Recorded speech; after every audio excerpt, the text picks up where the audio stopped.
النهاردة مخصص للناس الأكيلة اللي بتحب الأكلات الحرشة. هعمل النهاردة الحواوشي في البيت بطريقة بسيطة قوي، لكن خلطة مميزة، خلطة متبلة وحرشة وريحتها هتقلب البيت كله. أنا هعمل كمية من كيلو من اللحمة المفرومة. كيلو اللحمة المفرومة هيحتاج لأربع بصلات بحجم وسط، وهيحتاج لوحدتين من الطماطم لكن حجمهم صغير، وثلاث قرون من الفلفل الحامي، وثلاثة من الفلفل الرومي، وواحدة برضو من الفلفل الرومي لكن أحمر. لو ما عندناش الفلفل الأحمر ممكن نستخدم فلفل ألوان، لكن هناخد منه شريحة صغيرة شوية.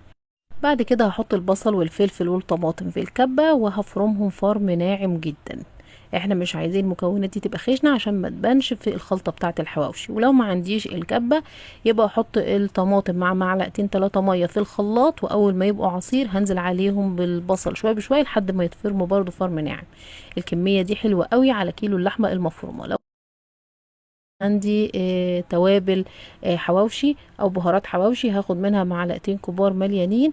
لو ما عندناش الاكياس الجاهزه هنجيب من عند العطار بهارات حواوشي وهناخد منها معلقتين مع معلقه من البابريكا، ونص معلقه صغيره من الحبهان الناعم، ونص معلقه صغيره من الفلفل الاسود. دي كل الحاجات اللي احنا هنستخدمها مع خلطة الحواوشي.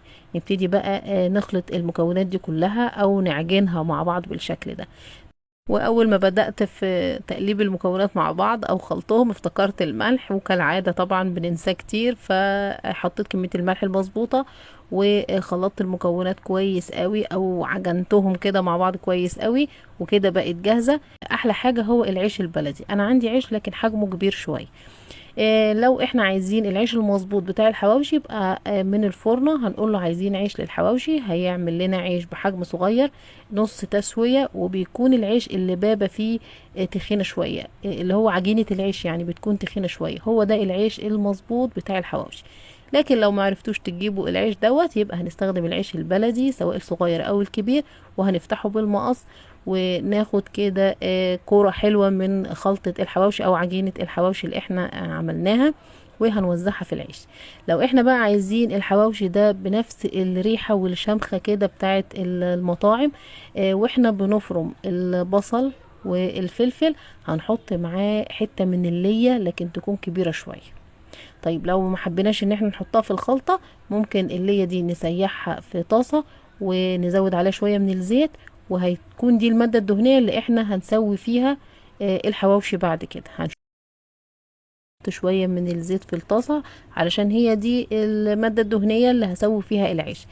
لو حابة احط ليا يبقى هحطها. ممكن ابقى محضرة الخليط بتاع الزيت والليا ده في طاسة تانية، وادهن العيش نفسه وانزله في الطاسة من غير ما يكون فيها زيت، وبرضه هيستوي بنفس الطريقة. لكن الطريقة اللي انا هعملها دلوقتي دي حلوة اوي في التسوية. انا حطيت شوية من الجبنة الموتزاريلا كده علشان بس يدوا للحواوشي طعم حلو، وخليت النار هادية وغطيت الطاسة بالشكل ده. ليه بقى غطيتها؟ علشان الخلطة بتاعة اللحمة تستوي هي كمان.